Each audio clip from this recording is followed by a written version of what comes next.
ओम शांति। बाबा कहते बच्चे, इस पुरानी दुनिया में तुम्हें अपने शरीर का कोई भरोसा नहीं है, परंतु जो भी कार्य तुमको करना है वो अभी कर लो। कल के भरोसे मत छोड़ो, क्योंकि कल क्या होगा ये कोई नहीं जानता। बाबा कहते बच्चे, तुम मेरा वारिस बनते हो, परंतु मैं भी तुम्हारा वारिस बन सकता हूँ। जैसे लौकिक बच्चों को वारिस बनाते, वैसे शिव बाबा को भी वारिस बनाएंगे तो ये तुम्हारी बहुत सेवा करेगा। 3 तारीख की वाणी है। मीठे बच्चे, शरीर पर कोई भरोसा नहीं, इसीलिए जो शुभ कार्य करना है वह आज कर लो, कल पर नहीं छोड़ो। प्रश्न है, अपना खाना आबाद करने अर्थात माला माल होने की युक्ति क्या है? उत्तर, शिव बाबा को अपना वारिस बना दो तो वह तुम्हें 21 जन्मों के लिए माला माल कर देंगे। यह एक ही है जो सबका बच्चा बन सबका खाना आबाद कर देते हैं, परंतु कई डरते हैं, समझते हैं शायद सब कुछ देना पड़ेगा। बाबा कहते डरने की बात नहीं, तुम अपने बच्चे आदि को संभालो, उनकी पालना करो, परंतु याद इस बच्चे को करो तो तुमको लाल कर देगा। अगर इस बच्चे पर बलि चढ़े तो तुम्हारी बहुत सेवा करेगा। ओम शांति। इस समय सब सेंटर्स पर जो भी बच्चे बैठे हैं वह ज़रूर समझते होंगे कि हम शिव बाबा के महावाक्य सुनते हैं और कोई ऐसी संस्था नहीं होगी, क्योंकि शाखाएं तो बहुतों की हैं ना। बल्ब टेप आदि भी भरते होंगे, जहां उन्हों की हेड ऑफिस होगी, जहां उन्हों का गुरु रहता होगा, उनको ही याद करते होंगे। निराकार परम पिता परमात्मा को तुम्हारे सिवाय कोई भी याद नहीं करते होंगे। इस संगम समय पर ही पारलौकिक बाप आते हैं, बच्चों को बैठ परिचय देते हैं और बच्चे निश्चय बुद्धि हो उसी धुन में रहते हैं। परम पिता परमात्मा इस समय ही मुरली चलाते हैं। शास्त्रों में भी है कि कृष्ण मधुबन में मुरली बजाते थे। मधुबन तो मुख्य है एक, बाकी सब जगह मुरली जाती है। मनुष्यों की बुद्धि में तो कृष्ण मुरली बजाते हैं, शिव बाबा मुरली चलाते हैं, यह किसकी बुद्धि में कभी आ न सके। यह किसको पता नहीं। जहाँ जहाँ तुम्हारे सेंटर्स खुलते हैं, सभी यह समझते हैं शिव बाबा की मुरली बजती है ब्रह्मा द्वारा, जो फिर सब ज्ञान गंगाएं सुनकर औरों को सुनाती हैं। बुद्धि में तो शिव बाबा याद है ना। शिव बाबा जिसको भगवान कहा जाता है, शिव बाबा मुरली सुनाते हैं। यह कोई भी शास्त्रों में नहीं है। तुम बच्चे कहाँ भी हो, समझते हो यह मुरली जो छपकर आई है शिव बाबा की ही आई है। शिव बाबा बिगर कोई सिखला नहीं सकते। बाप ही कहते हैं मुझे याद करो तो मैं वर्षा दूंगा। बाबा बच्चों को समझाते रहते हैं कि मामेकम याद करो और कोई भी नाम रूप को याद नहीं करो।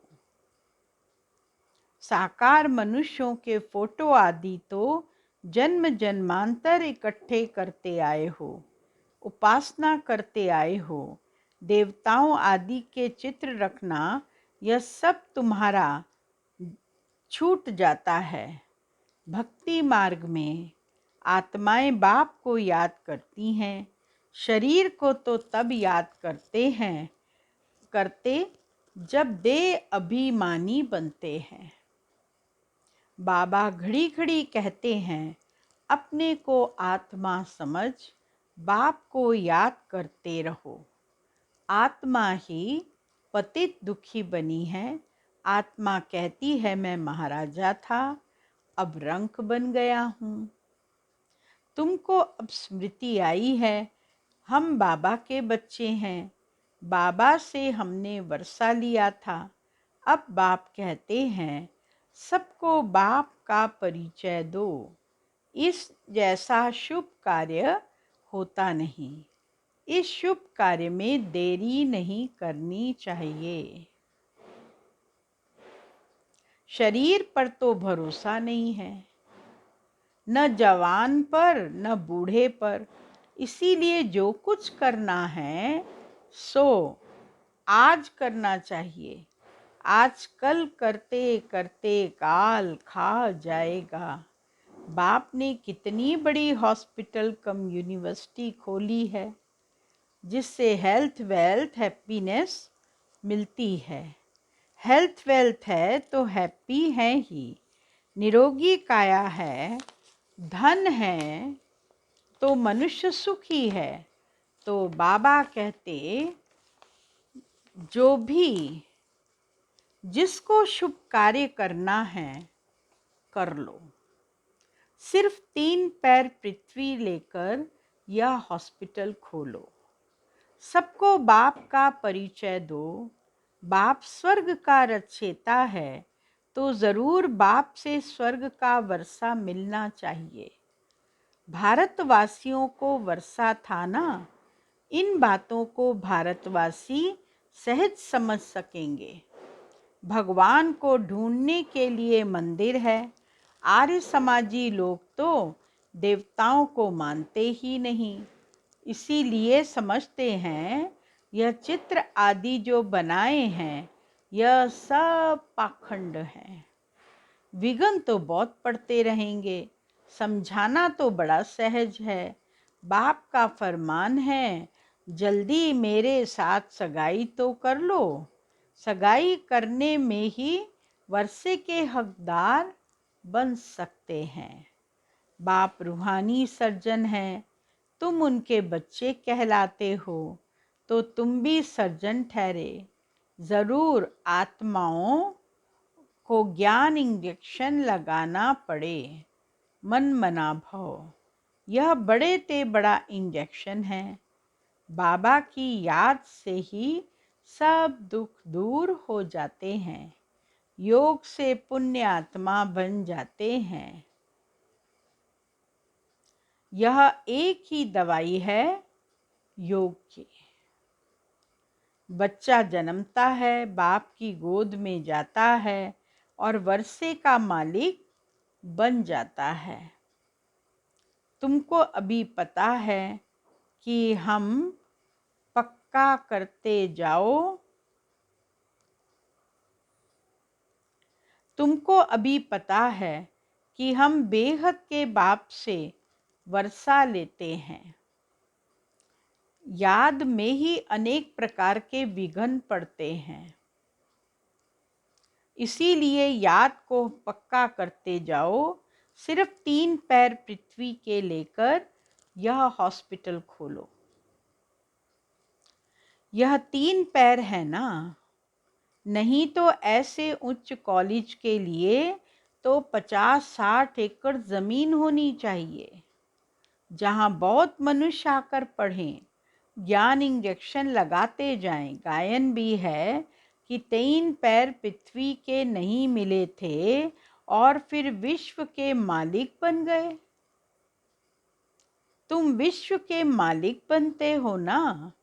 3 पैर पृथ्वी के कोई बड़ी बात नहीं, फिर आहिस्ता आहिस्ता बढ़ता जाएगा। फाउंडेशन लगाया तो कितने सेंटर्स खुल जाएंगे, कितने कौड़ी जैसे से हीरे जैसा बनते हैं। करने वाले को ही बहुत फायदा है। बहुतों के कल्याण के लिए ही हॉस्पिटल अथवा कॉलेज खोले जाते हैं। यह भी ऐसे है। बाहर में बोर्ड लगा दो, क्लिनिक फॉर हेल्थ वेल्थ 21 जन्मों के लिए। हिंदी में कहेंगे 100% पवित्रता सुख शांति का चिकित्सालय। परंतु बच्चों में सर्विस करने का शौक नहीं है। कुटुंब आदि के जाल की मकड़ी की जाल कहा जाता है। जाल में खुद फंस जाते हैं। बाप आकर रावण रूपी मकड़ी की जाल से निकालते हैं। सतयुग में ऐसे नहीं कहेंगे। यहाँ भी आपे ही अपनी जाल में फंस मरते हैं। यह है ही रावण का राज्य। कितनी बड़ी बड़ी रावण की जाल है सारी सृष्टि पर। सभी शोक वाटिका में बैठे हैं। इस रावण की जाल में सब साधु संत आदि फंसे हुए हैं। अब बाप कहते हैं इन सब को भूल अपने को आत्मा निश्चय करो और सबको यही रास्ता बताते रहो। यह सृष्टि चक्र का राज दूसरा कोई बता नहीं सकते। बाबा कहते हैं इन सब को छोड़ क्या करना है? मामेकम याद करो। याद से ही तुम्हारे सब पाप मिट जाएंगे। शुभ कार्य में देरी करनी नहीं चाहिए। मिसाल भी देते, देरी करते करते मर जाते हैं। फिर भोग पर जब वह आत्मा आती है तो फिर बहुत रोती है। फिर बोला जाता है देखो तुमने देरी की, आजकल करते करते काल खा गया। अब ज्ञान तो उठा नहीं सकते हो। ऐसे ऐसे उलाहना दिया जाता है। बहुत बच्चे ख्याल करते हैं अच्छा कल यह करेंगे, फिर मर जाते हैं। इसीलिए समझाया जाता है ममत्व छोड़ दो। लौकिक संबंधी तुम्हारा कोई कल्याण करने वाले नहीं। यह शिव बाबा अब तुम्हारा बच्चा बनते हैं। कहते हैं तुम मुझे वारिस बनाओ तो मैं तुम्हारी बहुत सेवा करूँगा। इसीलिए बाबा पूछते भी हैं आपको कितने बच्चे हैं? मुझ शिव को अपना बच्चा बनाया तो माला माल हो जाएंगे। 21 जन्मों के लिए कन्या तो अपने घर जाती है, बच्चे के लिए कितना हैरान होते हैं। बच्चा नहीं होता है तो दूसरी तीसरी शादी भी करते हैं। बाप कहते हैं वह लौकिक बच्चे तो तुम्हारी कुछ भी सेवा नहीं करेंगे। यही एक सबका बच्चा बनता है, एकदम सबका खाना आबाद करने। परंतु कई डरते हैं कि सब कुछ देना पड़ेगा, क्या होगा? बाप कहते हैं अपने बच्चों आदि की पालना भी करनी ही है, परंतु याद इस बच्चे को करो, यह तो तुमको लाल कर देगा। काशी के मंदिर में जाकर बलि चढ़ते हैं। काशी के मंदिर से पहले बाहर में एक कुआं बना है जहाँ तलवार लगी है। उस तलवार पे जाके सब शिव काशी कहते हुए कूद जाते हैं। कोई उसी समय मर जाता है, कोई देर से मरता है, तड़पते रहते हैं, पड़े हैं उस कुएं के अंदर तड़प रहे हैं। कोई जल्दी तुरंत एक चुटकी में गया, तो सबका अलग अलग समय होता है, लेकिन ऐसा कह के वो समझते हैं कि हमारी गति सद्गति हो जाएगी।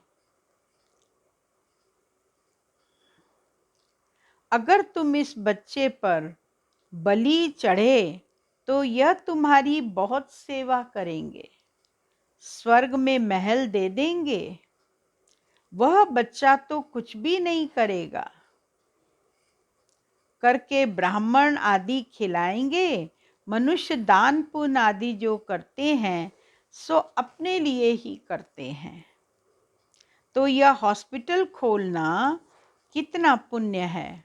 साहूकार लोग तो 10-15 हॉस्पिटल खोल सकते हैं। यह पैसे आदि तो सब खत्म हो जाएंगे। तुम किराए पर मकान लेकर 50,000 में 50 हॉस्पिटल खोल दो। जगह जगह किराए पे मकान लेकर एक एक जगह पर हॉस्पिटल खोल दो, फिर वह आपे ही अपने पैर पर खड़ा हो जाएगा। शुरू शुरू में तुमको मदद करनी पड़ेगी, फिर धीरे धीरे लोग निकल आते हैं तो वो आपे ही संपन्न बना लेते हैं अपने सेंटर को। बाप कितनी सहज युक्तियाँ सर्विस की बताते हैं। गंगा के कंठे पर जाकर सर्विस करो। अपनी पीठ पर यह बाबा का परिचय लगा दो, आपे ही पढ़ते रहेंगे। दे अभिमान छोड़ना है। कोई साहूकार ऐसे करे तो सब कहेंगे वाह, इनको तो दे अभिमान बिल्कुल नहीं है।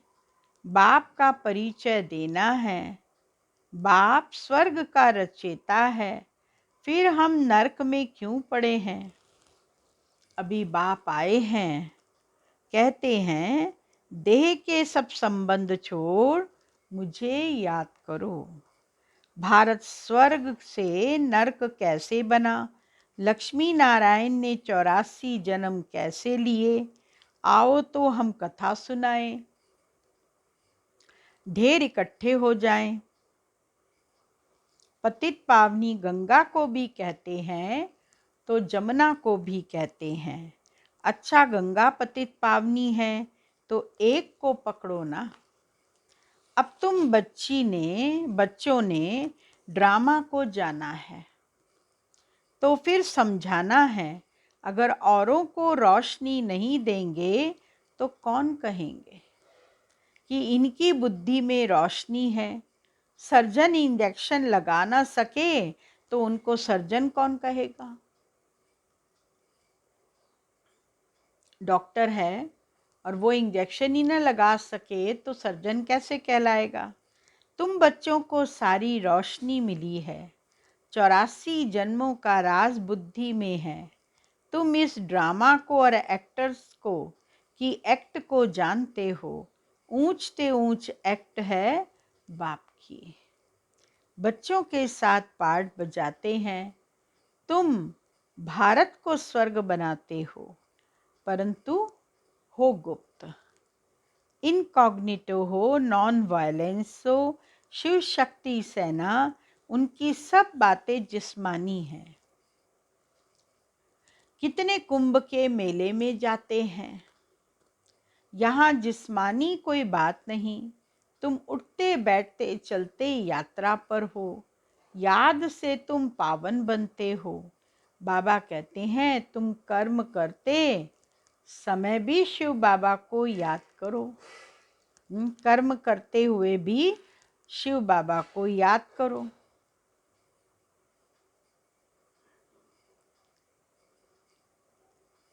वह फिर कह देते सब में परमात्मा है। फर्क हो गया ना। बाबा कहते हैं जहां भी बैठो मुझे याद करो। फिर सर्विस भी करनी चाहिए। मंदिरों में बहुत भक्त जाते हैं। बस यह चित्र पीठ पर लगा दो, बाप का परिचय देते रहो। युक्तियां तो बहुत बतलाते हैं, शमशान में जाकर समझाओ। निराकार बाप की महिमा और कृष्ण की महिमा। अब बताओ गीता का भगवान कौन। साथ में चित्र भी हो। सर्विस तुम बहुत कर सकते हो।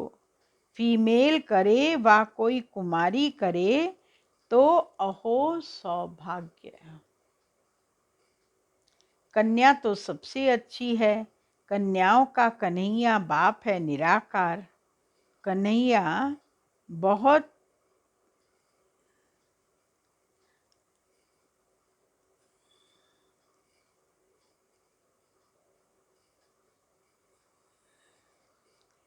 कन्याओं का कन्हैया बाप है निराकार। कन्हैया कृष्ण नहीं था, यह है बाप। बाप को ख्याल आता है कि बच्चों को कैसे सिखलाऊं। कल्प पहले भी ड्रामा अनुसार ऐसे ही समझाया था, फिर आज समझाता हूं। तो तुमको भी अंधों की लाठी बनना चाहिए। जिन बच्चों को परिचय मिलता है वह फिर औरों को ले आते हैं। उनका भी पुण्य होता है। अपने पास हिसाब रखो। जितना करेंगे फल तो मिलेगा ना। कोई को ले आते हैं तो उनका भी बहुत कल्याण हो जाता है। इस धंधे में बच्चों का बहुत बहुत अटेंशन चाहिए। सर्विस नहीं करेंगे तो मिलेगा क्या? सर्विस सर्विस और सर्विस। तुम कहते भी हो हम गॉड की सर्विस पर हैं। घर की सर्विस भी भल करो। बाप शिक्षा देते हैं बच्चों को कभी विकार में नहीं जाने देना। अगर वह तुम्हारी आज्ञा नहीं मानते हैं तो जैसे ना फरमा बरदार ठहरे। अगर उसको धन दिया, उसने उससे पाप कर लिया है तो उसका दंड तुम्हारे सिर पर भी आ जाएगा। बाबा कहते बच्चे, अगर किसी ने पाप किया है और तुम भी उसमें शामिल हो तो उसका जो दंड है वो तुम्हें भी भोगना पड़ेगा। तो बच्चों को सर्विस के लिए अनेक प्रकार की युक्तियां बताते हैं। बाबा तो राय देते हैं ना, परंतु बहुत हैं जो करके पीछे बताते हैं। तुम बच्चों को यही धंधा करना है। ट्रेन में भी यही सर्विस करते रहो तो बाप भी खुश होगा और भविष्य 21 जन्मों के लिए सदा सुख का वर्षा मिल जाएगा। अच्छा, मीठे मीठे सिक्की लदे बच्चों प्रति माता पिता बाप दादा का याद प्यार। Good morning. रूहानी बाप के रूहानी बच्चों को नमस्ते और रूहानी बच्चों की रूहानी बाबा को याद प्यार गुड मॉर्निंग नमस्ते। मुख्य सार है। पहला पॉइंट, माया ने जो बहुत बड़ी जाल बिछाई है, अब बाप की याद से उस जाल से निकलना है। शुभ कार्य में लग जाना है। किसी देहधारी की जाल में नहीं फंसना है। सबसे ममत्व निकाल देना है। दूसरा है, ज्ञान की जो रोशनी मिली है वो सबको देनी है। देह अभिमान को छोड़ भिन्न भिन्न युक्तियों से सर्विस करनी है। अंधों की लाठी बनना है। वरदान है, अनेक प्रकार के भावों को समाप्त कर आत्मिक भाव को धारण करने वाले सर्व के स्नेही भव। देह भान में रहने से अनेक प्रकार के भाव उत्पन्न होते हैं। कभी कोई अच्छा लगेगा तो कभी कोई बुरा लगेगा। आत्मा रूप में देखने से रूहानी प्यार पैदा होगा।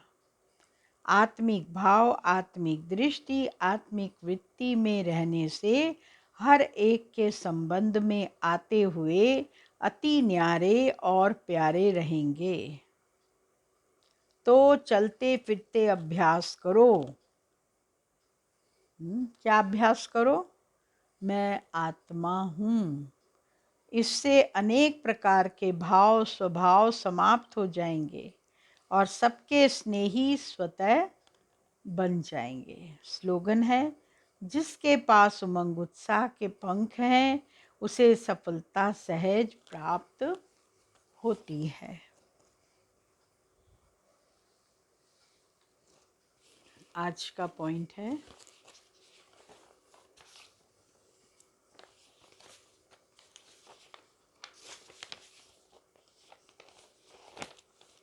बाप दादा के कर्तव्य की स्मृति रखो कि बाप दादा के साथ मैं भी अधर्म विनाश और सतधर्म की स्थापना के कर्तव्य अर्थ निमित्त बनी हुई हूँ।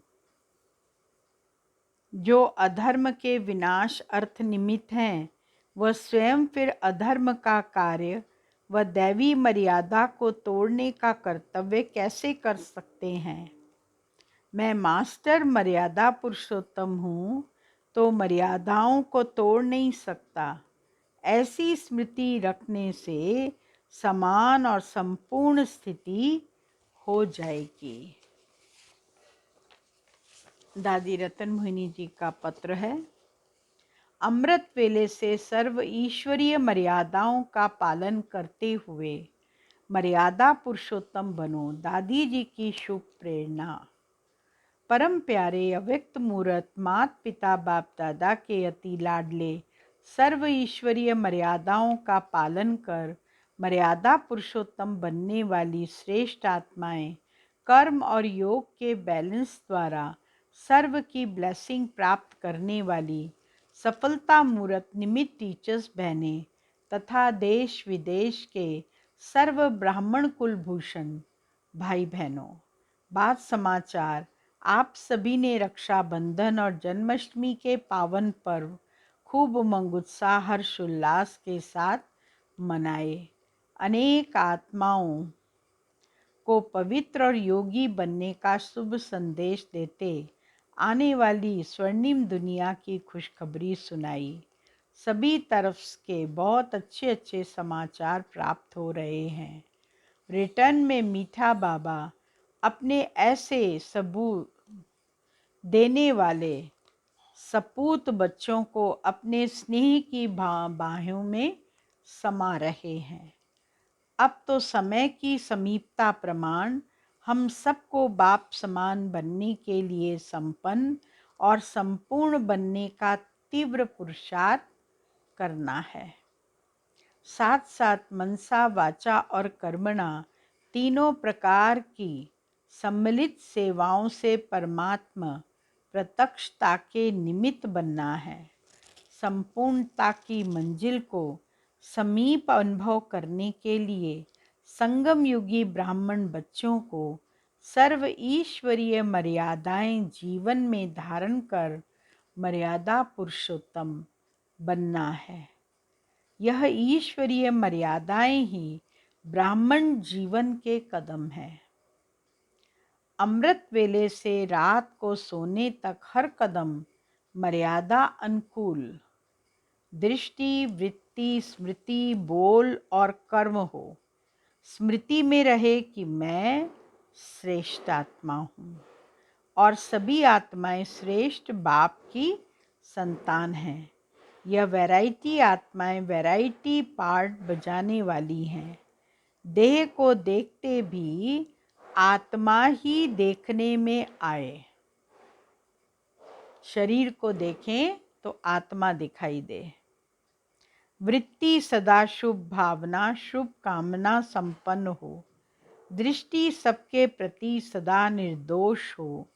बोल मधुर और कर्म सुखदायी हो। कभी पर चिंतन के वशीभूत हो।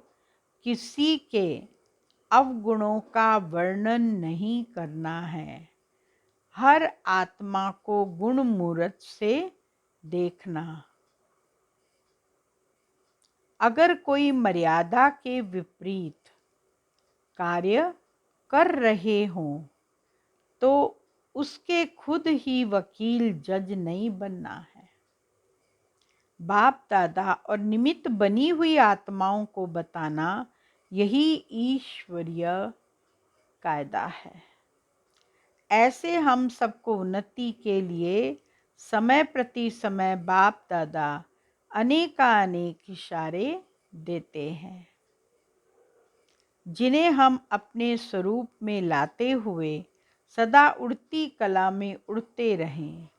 चलते चलते कभी भी रुकावट का अनुभव न करें। संकल्प में भी किसी मर्यादा का उल्लंघन न हो। समय प्रमाण तमोगुणी आत्माओं से प्रकृति के तमोगुणी वायुमंडल वाइब्रेशन से बचने का साधन यह ईश्वरीय मर्यादाएं ही हैं। इसीलिए दृढ़ता से संकल्प करना है कि मुझे मर्यादाओं की लकीर से कभी भी बाहर नहीं निकलना है। बोलो, ऐसा ही सभी ने पक्का वायदा किया है ना? हम सबका यही स्लोगन है कि हम बदलेंगे तो जग बदलेगा। तो स्व परिवर्तन से विश्व परिवर्तन का कार्य संपन्न करना है। अच्छा, आप सभी ने बरसात के दिनों में बहुत अच्छी तपस्या की होगी। इस बार आबू में भी पानी की तेज बरसात के साथ साथ ज्ञान की भी बहुत अच्छी बरसात हो रही है। सब तरफ ज्ञान योग की तपस्या भट्टियां चल रही हैं। पूरे भारतवर्ष से हजारों बाबा के बच्चे मधुबन वरदान भूमि में आकर खूब रिफ्रेश हो रहे हैं। अभी अक्टूबर मास से बाप दादा के घर में अव्यक्त बाप दादा के अव्यक्त अनुभूतियां करने, अपनी झोली वरदानों से भरने के लिए देश विदेश के अनेक बच्चे अपने अपने टर्न अनुसार आते रहेंगे। अच्छा, आप सभी का स्वास्थ्य ठीक होगा। सभी को हमारी बहुत बहुत दिल से स्नेह भरी याद। ईश्वरीय सेवा में दादी रतन मोहिनी जी। ओम शांति।